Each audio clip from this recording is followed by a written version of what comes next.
आप देख रहे हैं के न्यूज, खबरों का सारथी। नमस्कार, खबर उत्तराखंड में आप सभी का स्वागत है। मैं हूं आपके साथ यशी शुक्ला। डोईवाला से खबर, जहां पर नैनी सैनी हवाई अड्डा पिथौरागढ़ के लिए शुरू हुई हवाई सेवा। सीएम धामी ने जॉली ग्रांट एयरपोर्ट से भरी पिथौरागढ़ के लिए उड़ान। देहरादून पिथौरागढ़ हवाई सेवा का शुभारंभ अवसर पर आयोजित कार्यक्रम में प्रतिभाग किया। नैनी सैनी एयरपोर्ट पिथौरागढ़ में प्रतिभाग करेंगे सीएम धामी।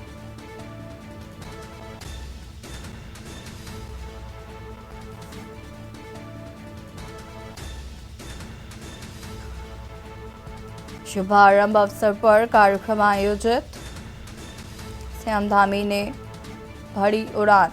देहरादून पिथौरागढ़ हवाई सेवा का शुभारंभ।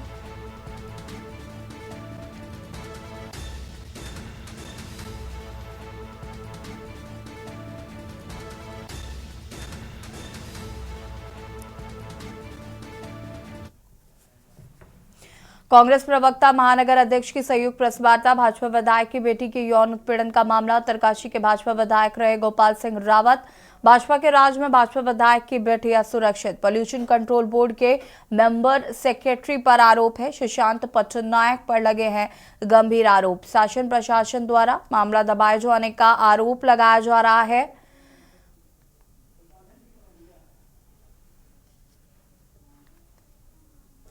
नियामक आयोग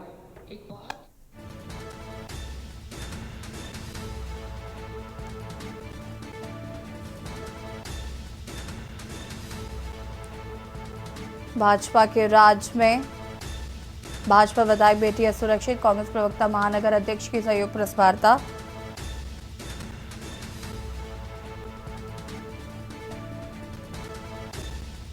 भाजपा विधायक की बेटी के यौन उत्पीड़न का मामला। उत्तरकाशी के भाजपा विधायक रहे गोपाल सिंह रावत। भाजपा के राज में भाजपा विधायक की बेटी असुरक्षित। पॉल्यूशन कंट्रोल बोर्ड में मेंबर सेक्रेटरी पर आरोप। सुशांत पट्टनायक पर लगे हैं गंभीर आरोप। शासन प्रशासन द्वारा मामला दबाए जाने का आरोप लगाया जा रहा है।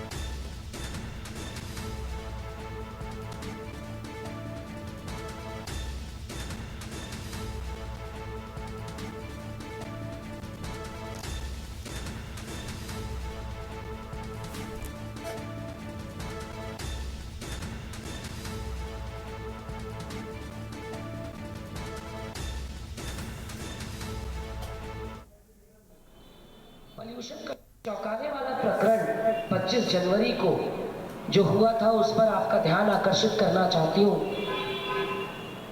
सरकार ने बड़ी होशियारी से उस पूरे प्रकरण को ढक दिया, छुपा दिया। आप लोगों तक कितना वो प्रकरण आया मेरी जानकारी में नहीं है, पर मैंने मंगलौर से खबर, जहां पर नाले में अवैध का शव मिलने से हड़कंप। शव मिलने से क्षेत्र में दहशत का माहौल। हत्या की जताई जा रही आशंका। मौके पर पहुंची पुलिस फिलहाल जांच पड़ताल में जुटी। कोतवाली क्षेत्र के मोहम्मदपुर जटकाफ का ये पूरा मामला बताया जा रहा है।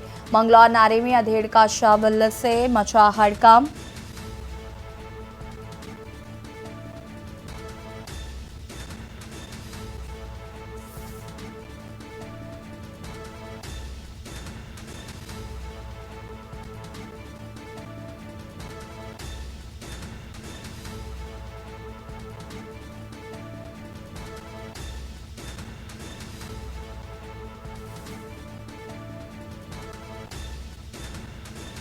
हत्या की जताई जा रही आशंका।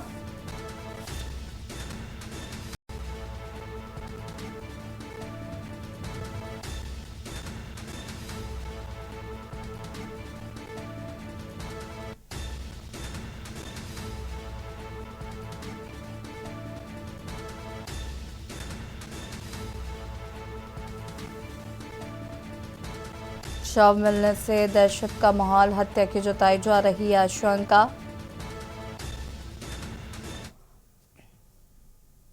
उधम सिंह नगर के जसपुर क्षेत्र की खबर, जहां पर क्षेत्र के व्यापारियों ने वसीम सिद्दीकी का फूलमाला पहनाकर जोरदार स्वागत किया है। वसीम सिद्दीकी ने व्यापारियों से मुलाकात की और आश्वासन देते हुए कहा कि उनकी परेशानी अब मेरी, और जब तक इस परेशानी से को दूर न कर दूं तब तक चैन से नहीं बैठूंगा। जिसके बाद वसीम सिद्दीकी ने दिन रात मेहनत करके व्यापारियों की परेशानियों का समाधान निकाल दिया। इसके बाद व्यापारियों ने खुश होकर समाजसेवी वसीम सिद्दीकी के कार्यालय में जाकर फूलमालाओं के साथ स्वागत किया है।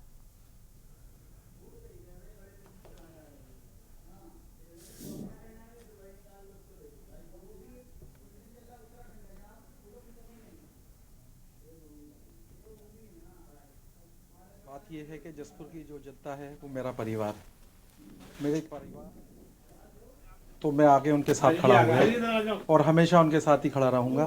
इसलिए व्यापारियों ने मेरा स्वागत किया, और व्यापारियों ने स्वागत किया किस वजह से किया कि मैं जो उनके दुख में जो साथ खड़ा रहा, इसलिए उन्होंने मेरे ऑफिस पे आके मेरा स्वागत किया। और मैं बहुत बहुत धन्यवाद देता हूँ अपने व्यापारियों का कि उन्होंने मेरा आकर स्वागत किया। कहीं भी किसी गरीब के साथ अन्याय नहीं होने दूंगा, हमेशा उनके कंधे से कंधा मिलाकर हमेशा उनके साथ खड़ा रहूंगा। वसीम भाई का स्वागत किया गया फल व्यापारियों ने। इसलिए वसीम भाई का स्वागत किया क्योंकि वसीम भाई युवा साथी हैं और तमाम फल व्यापारी बहुत परेशान थे। 15 सालों से दर दर की ठोकरें खाते फिर रहे थे। बहुत राजनीतिक लोगों के धुरे गए कि भाई आप हमारी मदद करो, हमारी मदद करो, मगर उन्हें बेचारों को जीरो मिला। मगर अब वसीम भाई ने जो मदद की है फल व्यापारियों की, तो फल व्यापारी चाहते हैं कि हम सब मिलके फल व्यापारी सब वसीम भाई का स्वागत करने आए। और ज़्यादातर फल व्यापारी वसीम भाई के साथ हैं। उन्होंने इस संकट में फल व्यापारियों का साथ दिया है। तो सारे ही फल व्यापारी वसीम भाई के साथ हैं। और वसीम भाई को फल व्यापारी और जसपुर की तमाम युवा साथी चेयरमैन पद के उम्मीदवार पे और चेयरमैन पद पे देखना चाहते हैं। उत्तराखंड समेत राज्यसभा सीटों के लिए 15 राज्यों की 56 सीटों के लिए 27 फरवरी को चुनाव होगा। मुख्य निर्वाचन अधिकारी वी षणमुगम ने बताया कि चुनाव की अधिसूचना 8 फरवरी को जारी होगी। 15 फरवरी से नामांकन पत्र भर सकते हैं। आपको बता दें कि भाजपा के राष्ट्रीय अध्यक्ष जेपी नड्डा, पूर्व प्रधानमंत्री मनमोहन सिंह, अनिल बलूनी सहित 56 निवर्तमान सदस्यों का कार्यकाल अप्रैल में समाप्त हो रहा है। इनमें से 50 सदस्य 2 अप्रैल को सेवानिवृत्त होंगे, जबकि 6 3 अप्रैल को सेवानिवृत्त होंगे। चुनाव आयोग ने इन सीटों को भरने की प्रक्रिया शुरू कर दी। इसके लिए निर्वाचन अधिकारी ने चुनाव कार्यक्रम जारी किया।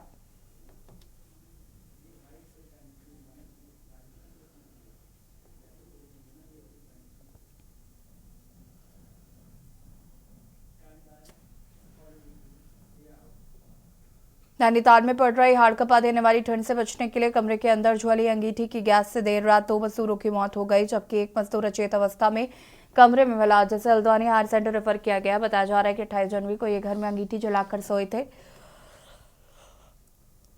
जिसके बाद ये बेहोश हो गए। ठेकेदार द्वारा काम पर नहीं पहुंचने पर इन्हें कई बार फोन किया गया। फोन नहीं उठने पर ठेकेदार मजदूरों के कमरे में गया तो उसने वहां पर तीनों को बेहोश पड़ा देखा और अस्पताल लाया गया।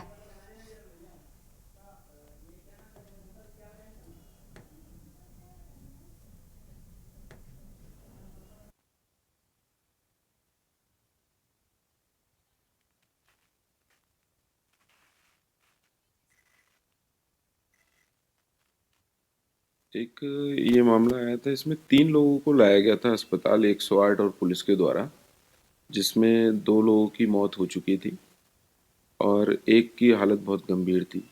इसमें बताया ये गया कि घर के अंदर, ये कमरे के अंदर जहाँ रह रहे थे, उन्होंने अंगीठी जला के सोए थे। परसों रात 28 की रात को ये लोग सोए थे। कल इनका रूम का दरवाज़ा नहीं खुला, तब परिवार के लोगों ने कॉन्ट्रैक्टर, लेबर क्लास लोग थे, ये लेबर का काम करते थे, कॉन्ट्रैक्टर को कॉल करके बोला कि हमारे बच्चे फ़ोन नहीं उठा रहे हैं। तब जाके कहीं रात को 12:30 बजे उनको पता लगा, जिसमें 2 लोगों की मृत्यु हो चुकी है और एक जिसकी हालत गंभीर थी उसको प्राथमिक उपचार के बाद हल्द्वानी के सुशीला तिवारी अस्पताल भेजा गया है। सीएम पुष्कर सिंह धामी के पौड़ी दौरे से पहले सीएम के सचिव व आवास वित्त सचिव ने पौड़ी पहुंचकर कलेक्ट्रेट परिसर में अधिकारियों संग राज्य पोषित और केंद्र पोषित योजनाओं की समीक्षा की। सचिव ने जल जीवन मिशन के कार्यों की अचीवमेंट की वैज्ञानिक, सामाजिक और आर्थिक स्टडी करने के अधिकारियों को निर्देश दिए।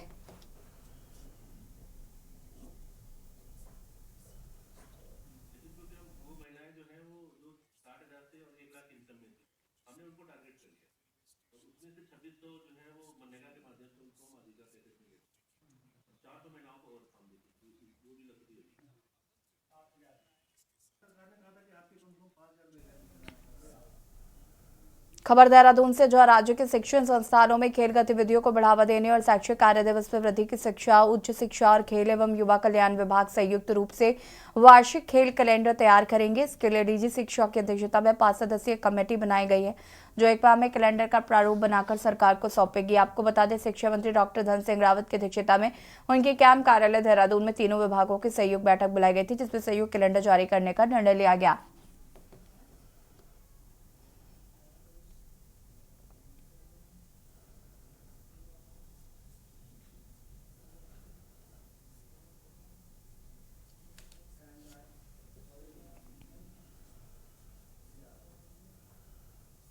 लक्सर और आसपास के इलाकों में बाढ़ से हुई तबाही का खामियाजा इस बार शुगर मिल व गन्ना विकास समिति को भी भुगतना पड़ेगा। गन्ना समिति ने इस बार 1 करोड़ 50 लाख क्विंटल गन्ना खरीदने का टारगेट रखा था, लेकिन गन्ना सीजन आदत से भी अधिक जाने के बाद भी गन्ना समिति अभी तक मात्र 50 लाख क्विंटल गन्ना की खरीदारी ही कर सकी है।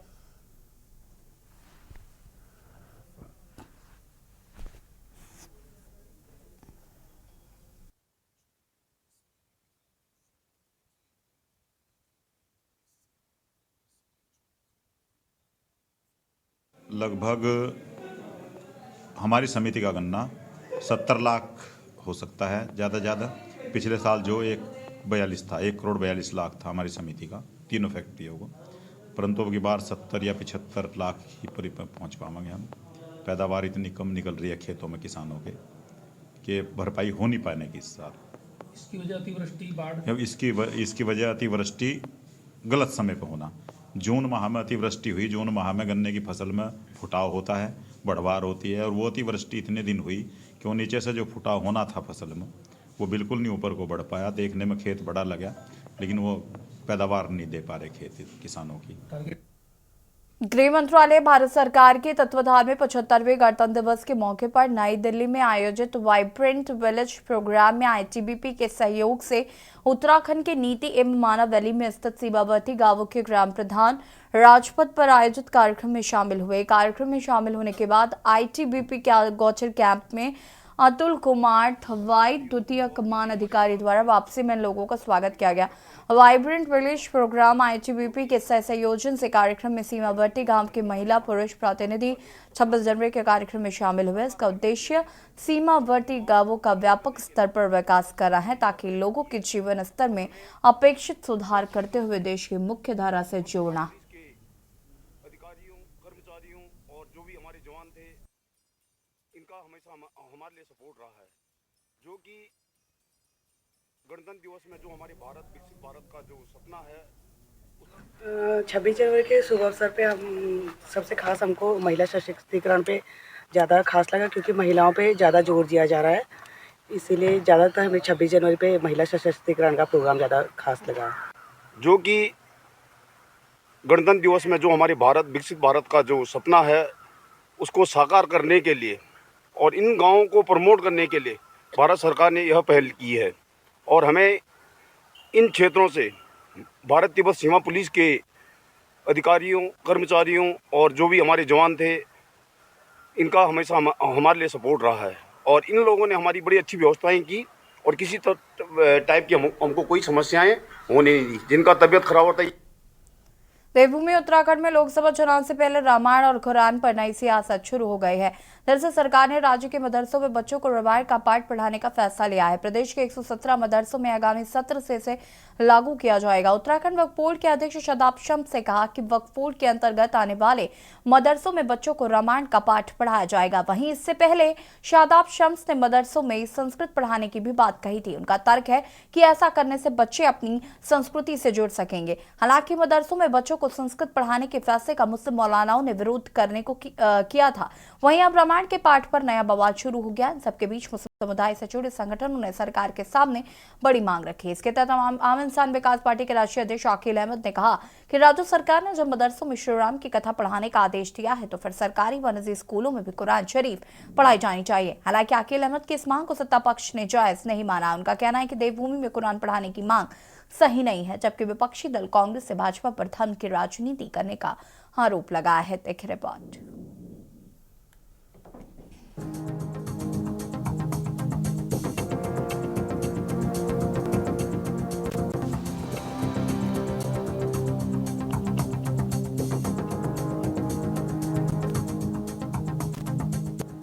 उत्तराखंड में लोकसभा चुनाव नजदीक हैं। चुनाव से पहले राज्य में धार्मिक मुद्दों पर सियासत शुरू हो गई। राम की भक्ति के बीच राज्य में रामायण और कुरान पर नई बहस शुरू हो गई है।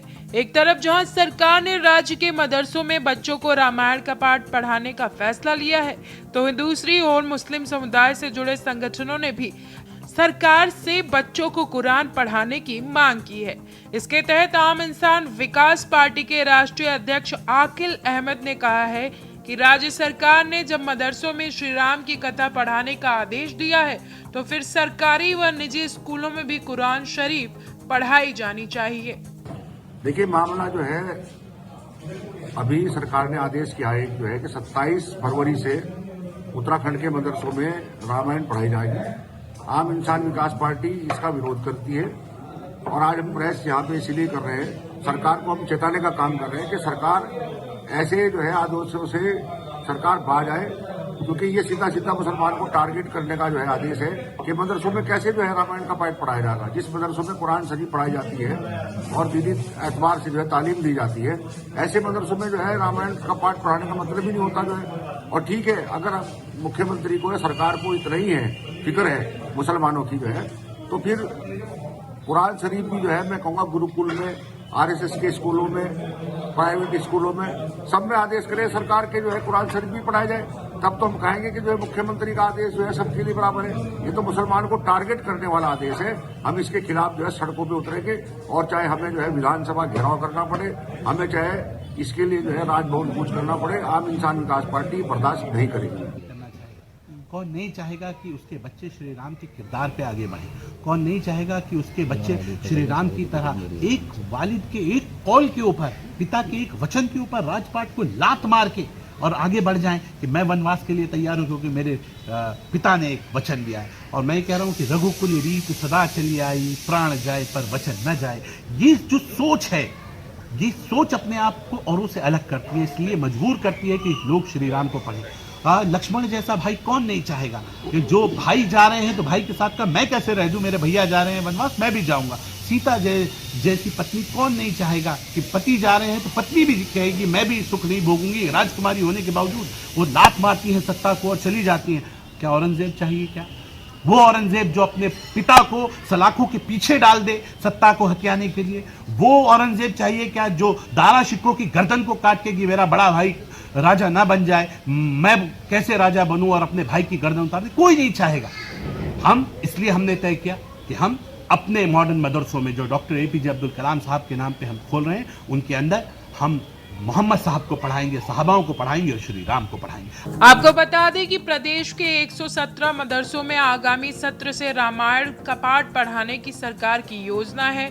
उत्तराखंड वक्फ बोर्ड के अध्यक्ष शादाब शम्स ने इससे पहले मदरसों में संस्कृत पढ़ाने की भी बात कही थी। उनका तर्क है कि ऐसा करने से बच्चे अपनी संस्कृति से जुड़ेंगे।